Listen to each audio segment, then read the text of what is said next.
Hola a todos, ¿cómo les va? Aquí dice que están avisando que empieza el vivo hoy de Rayuelas Lacanianas, como todos los viernes a las 16:30 horas de Argentina. Todos los viernes aprovechamos este ratito a hacer algunas reflexiones acerca de teoría, técnica y clínica psicoanalítica. ¿Por qué? Porque nos parece que muchas veces la teoría psicoanalítica queda tan fosilizada, tan dura, ¿no?, en algunas transmisiones, que cuesta que la gente pueda verla en vivo y en directo, y hoy justamente vamos a trabajar algo que pasó en esta semanita. Vamos a hablar un poquito, vamos a usar de excusa lo que ocurrió en Europa, el apagón impresionante que afectó a 3 países de Europa, impresionante. Y esto lo vamos a relacionar con una serie argentina nueva que acaban de estrenar en Netflix, que se llama El Eternauta. Y también lo vamos a relacionar con el COVID, con todo lo que pasó en el 2020 en el mundo, para que podamos desde estas 3 situaciones pensar el aparato psíquico. Todo eso, ese es nuestro objetivo hoy. Les cuento que Alejandra no pudo estar hoy con nosotros, así que, bueno, desde aquí le mandamos un saludo y vamos a aprovechar este tiempito a charlar nosotros. La primera cuestión que les voy a decir es que no se olviden de anotarse en el Instagram de Facultad Lalang para las supervisiones que empiezan dentro de muy poquito.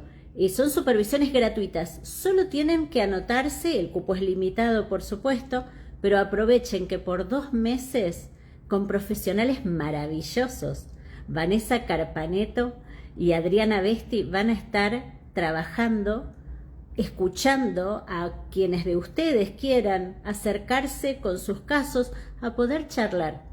Nos apasiona la clínica psicoanalítica y mostrarles que el psicoanálisis está vivo, candente, real. Y bueno, aquí entonces nos lanzamos. Bueno, ustedes vieron que esta semana comenzó con esta noticia tremenda del apagón en España, Francia e Italia, impresionante. Y Portugal, perdón, en Portugal. Ese apagón terrible en Portugal, España y Francia, que sumió a la gente en muchas sensaciones de vulnerabilidad. Pero, ¿qué sucedió también? Que frente a ese apagón, ustedes vieron, muchos de ustedes habrán visto que en Instagram están esos reels de la cantidad de gente, sobre todo en Madrid, que se pusieron a bailar, que utilizaron, la frase es, ¿qué sucede con la gente cuando ya no está más internet, no está más la atadura a los teléfonos? Bueno, y aparecía todo como una fiesta. Y es cierto, yo tuve de primera mano el relato de personas que contaban la generosidad que se armó, ¿no?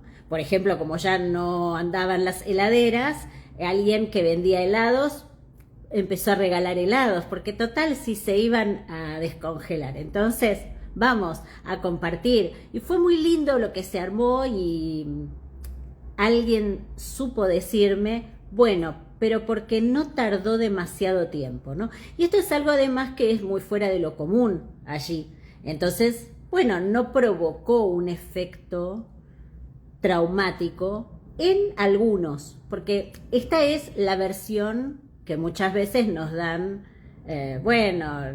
los medios de comunicación, nos muestran la parte más bonita, pero también es cierto que mucha de esa gente que bailaba y danzaba era más joven, era más dada al lazo social, pero mucha gente también se quedó encerrada en su casa.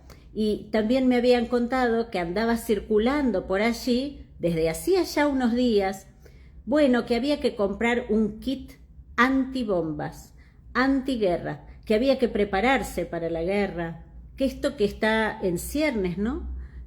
Muchas naciones en guerra, amenazando a otras, todo este lenguaje de la dominación, del poder, de la amenaza, venía cerniendo, ¿no?, la realidad de la gente, y de repente aparece un apagón. Y ahí lo que pasó fue que decían, bueno, no sabíamos nada, no había televisión, no había noticieros, nadie sabía nada, muchos pensábamos que lo que se venía eran las bombas. Y frente a eso, la generosidad, la gente se empezó a acompañar, hermoso. Pero también hubo otra gente que empezó a asustarse muchísimo, que estaba encerrada en su casa, con los hijos muy angustiados. Empezó, digamos, toda esta idea de en cualquier momento, no se sabía si era un hackeo, no se sabía si era la inteligencia artificial absorbiendo tanta energía que entonces se apagaba las centrales eléctricas. Sea lo que haya sido, el aparato psíquico, en muchos casos, pasado determinado momento, comienza a colapsar. Y esto es lo que vamos a aprovechar hoy a hablar, porque en esta serie que les cuento, El Eternauta, que es, es una película en este momento que está basada en una historieta argentina creada por Héctor Oesterfeld con dibujos de Francisco Solano López.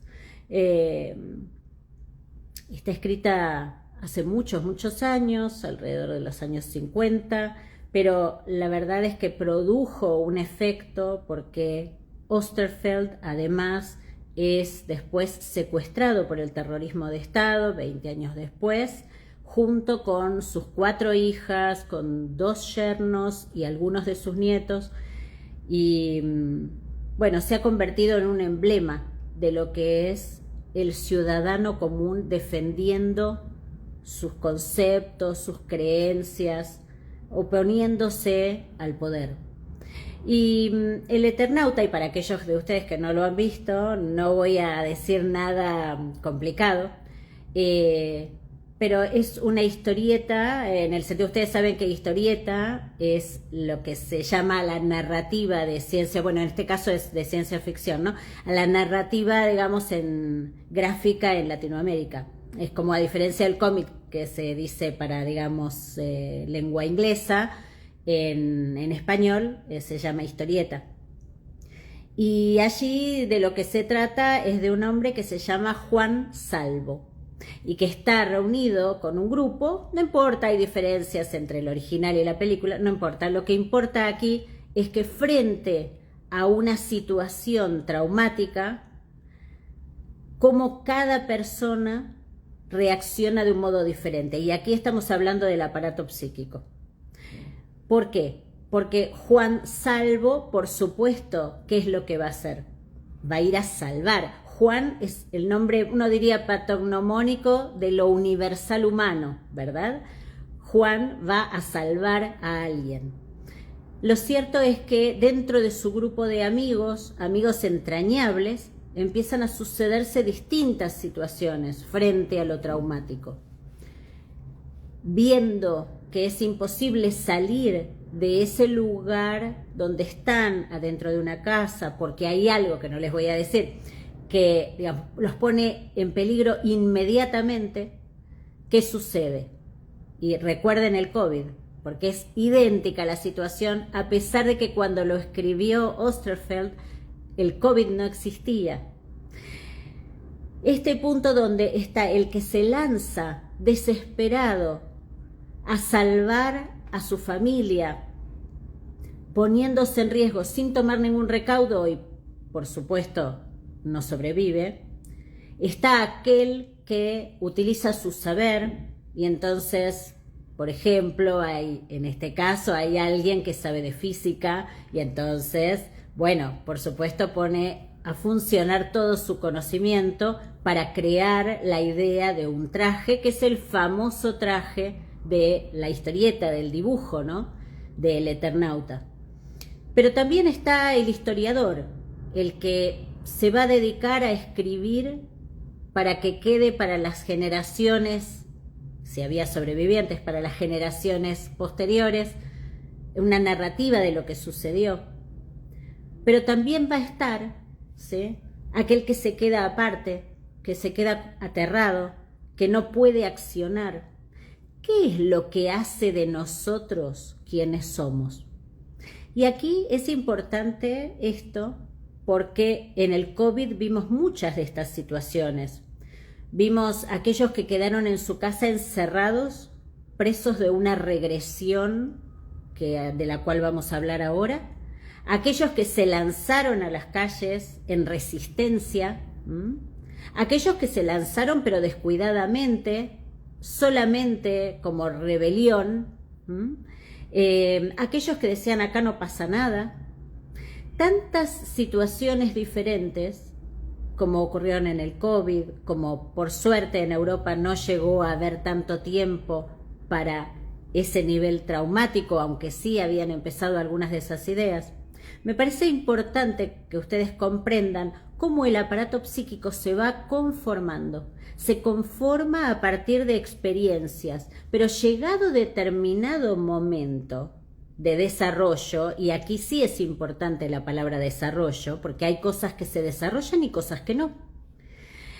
Cuando el aparato psíquico se desarrolla y llega a determinado punto, no estamos hablando de mejor o peor, estamos hablando de determinado punto.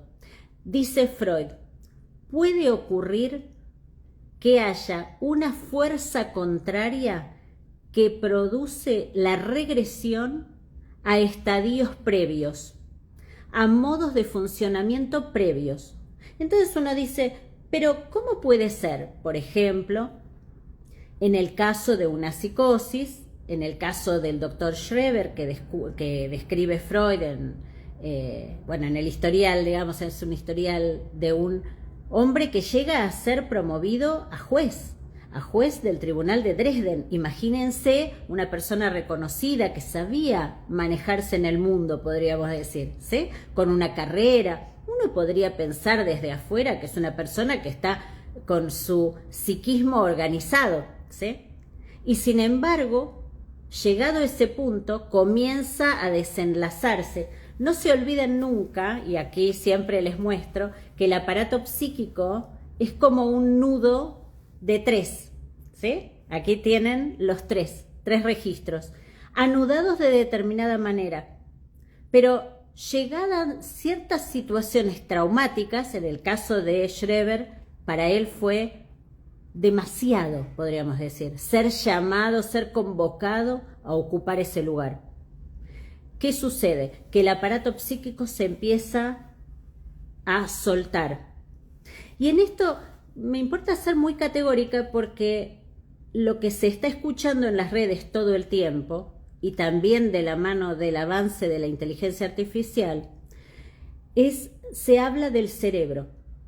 Y los neurocientíficos, y ustedes saben que yo respeto mucho a los neurocientíficos, se habla todo el tiempo del cerebro, pero se está, ¿cómo les diría? Se está avanzando a puntos donde se adjudica solamente al cerebro funciones que son del aparato psíquico. Por ejemplo, se dice, y entonces se le ocurrió una idea, ¿no? El cerebro funciona y entonces se le ocurre la idea y uno dice, no.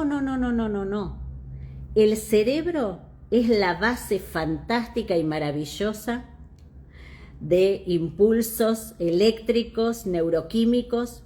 Es fantástico, es una maquinaria fantástica, pero todos esos impulsos ingresan y a partir del lenguaje de lo que se trata es del aparato psíquico. Es el aparato psíquico el que, apoyado en el cerebro, comienza a tener ideas, a crear proyectos, deseos, contradicciones, dificultades. Cerebro y aparato psíquico no son lo mismo. Cuando se habla tan rápidamente adjudicando a todo el espacio la idea del cerebro, de alguna manera es muy importante que ustedes se den cuenta que se está igualando a todo el mundo. La inteligencia artificial se está haciendo sobre la copia, sobre la imitación del procesamiento cerebral humano. ¿Qué quiere decir esto? Que cuando se dice, bueno, el cerebro es el que tiene las ideas, el cerebro, es como si el aparato psíquico desapareciera. Ya no se habla de aparato psíquico y yo sé que en ese sentido tal vez soy un poco insistente al respecto, pero los psicoanalistas no nos tenemos que olvidar y tenemos que tener clarísimo que en ese sentido la inteligencia artificial está promoviendo la idea de que somos cerebros, pero el aparato psíquico nos distingue. Entonces, para igual funcionamiento cerebral en todos los seres humanos, hay diferentes aparatos psíquicos. Acá dicen, ¿podemos decir que estamos en una regresión en términos de conocimiento?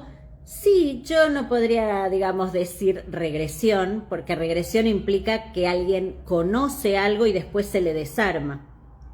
En algunos casos es que no han llegado a ese conocimiento. En otros lados puede ser, en otros casos puede ser que hay como una renegación, no se quiere saber de las diferencias.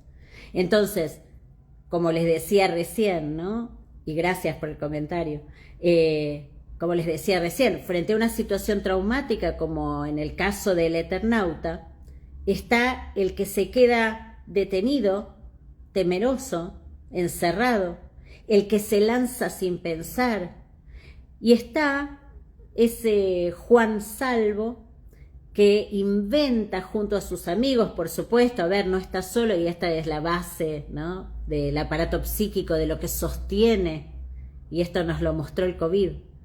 Lo que nos mantiene a salvo es el lazo social, es la generosidad, es el encuentro, es como yo les decía los primeros días de la pandemia, cuando les conté, les dije, acá se viene lo que Freud decía, pueden buscarlo en los vivos.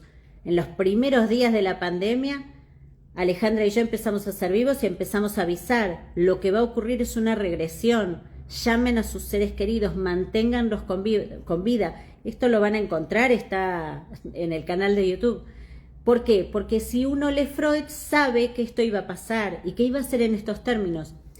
El concepto de regresión, que es muy importante, es un concepto que en términos de cerebro no existe. No, digo, el cerebro funciona o no funciona, funcionan ciertas redes neuronales, pero en psicoanálisis el concepto de regresión es lo que nos permite detectar lo que va a pasar, por un lado, porque sabíamos que en una regresión de ese tamaño, de esa envergadura, lo que fue el COVID, iba a haber una regresión a lo oral, entonces hubo muchísimos casos de personas que engordaron muchísimo. Al regresar a lo oral, pasaron por lo anal, ¿sí? Esto se los voy a mostrar aquí para que ustedes se acuerden, para aquellos de ustedes que no se acuerdan, esperen, que no está aquí. A ver si lo encuentro porque estaba con otro dibujito. Si ustedes, mientras lo busco, les cuento. Si uno va avanzando regresando hacia lo oral, pasa por lo anal. Los intentos de control, ¿se acuerdan? Las dificultades que hubo enormes en relación a la paranoia también tienen que ver con la regresión entre lo anal y lo oral. La paranoia, eso es importantísimo y ustedes lo van a ver. Tanto ocurrió en el COVID, donde hubo gente que desencadenó estas angustias terribles de que se iba a contagiar, pero también las paranoias respecto de aquellos que los rodeaban. Que no entres en mi casa, que qué querés hacer, que vos me querés contagiar, que me querés volver loca. Todo eso que ocurrió también es producto de la regresión. Los sueños, ¿se acuerdan cuando hablábamos de los sueños? Y acá voy a seguir buscando, a ver si encuentro para mostrarles. los sueños también forman parte de una regresión. No, no la voy a encontrar. Estoy buscando aquí. Pero bueno, nada. Estaba por mostrarles otro dibujito, pero no. Ahora se me ocurrió que era mejor el de la regresión.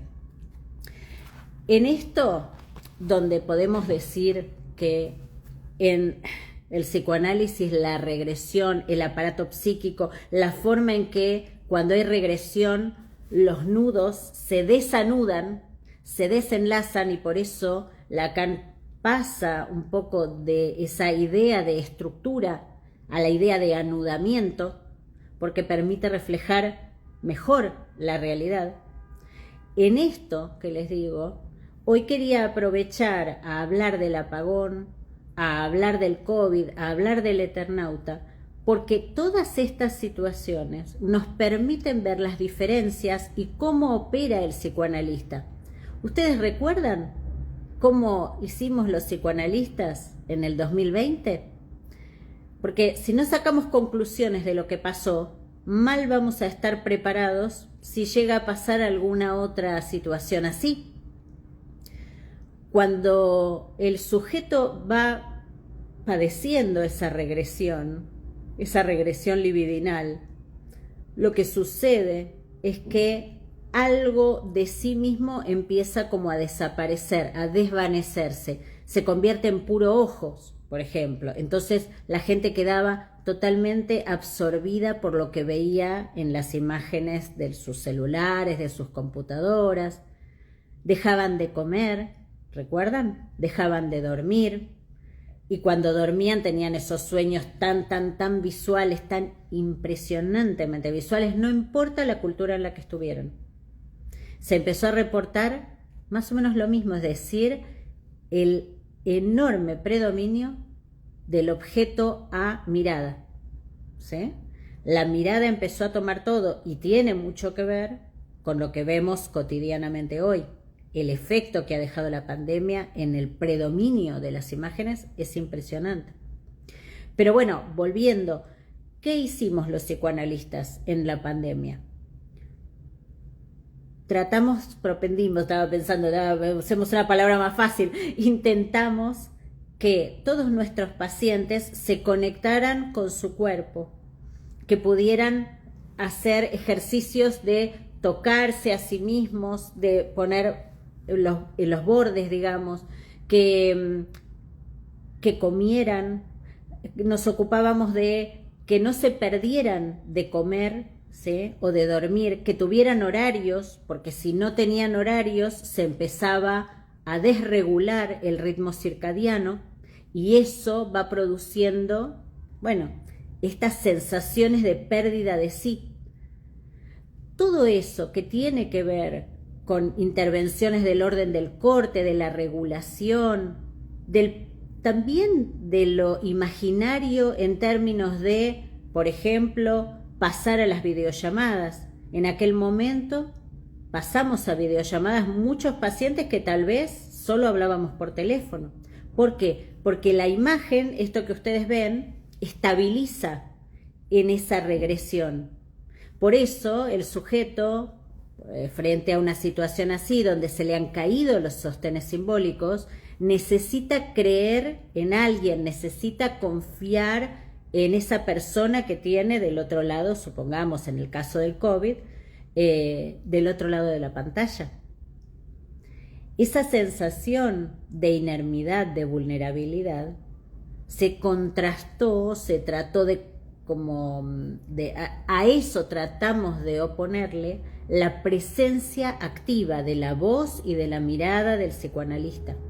La idea, como les digo, de expandir el tiempo, porque el tiempo en el COVID se había hecho una larga eternidad.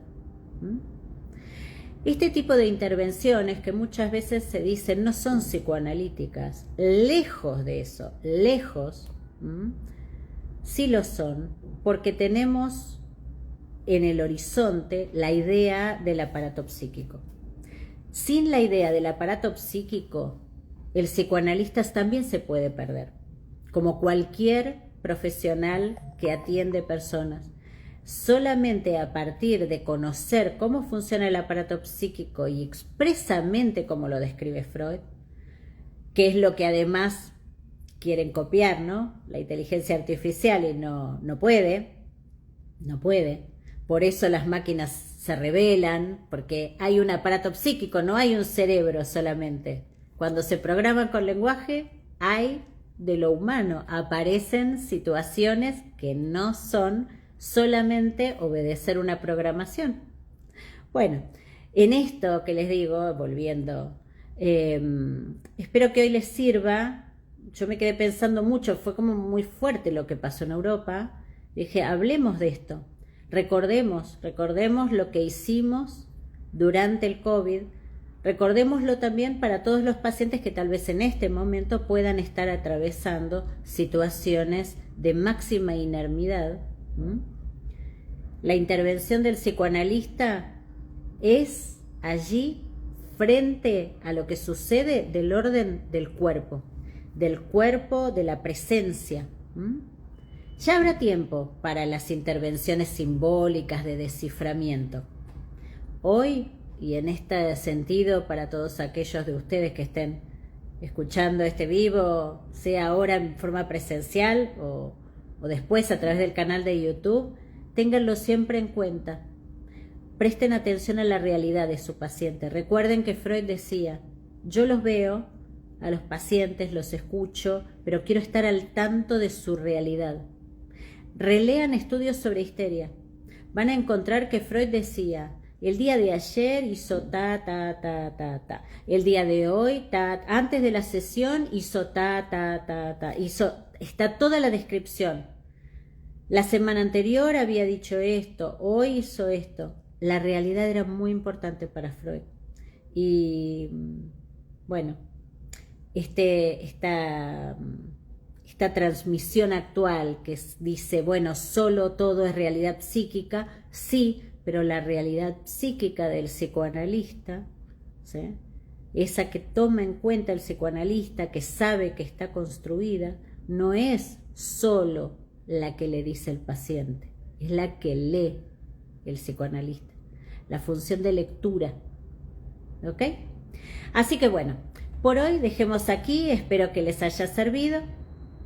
Los esperamos todos los viernes a las 16:30 horas por aquí, por el Instagram de Rayuelas Lacanianas, y les recomendamos los vivos también de la Facultad Lalang, esa nueva aventura maravillosa en la que estoy embarcada con la psicoanalista Lorena Saltú, que es una nueva forma de enseñar psicoanálisis. Muchas gracias a todos, muchas gracias Mónica por esto, y nos vemos la semana que viene. Cuídense, chao.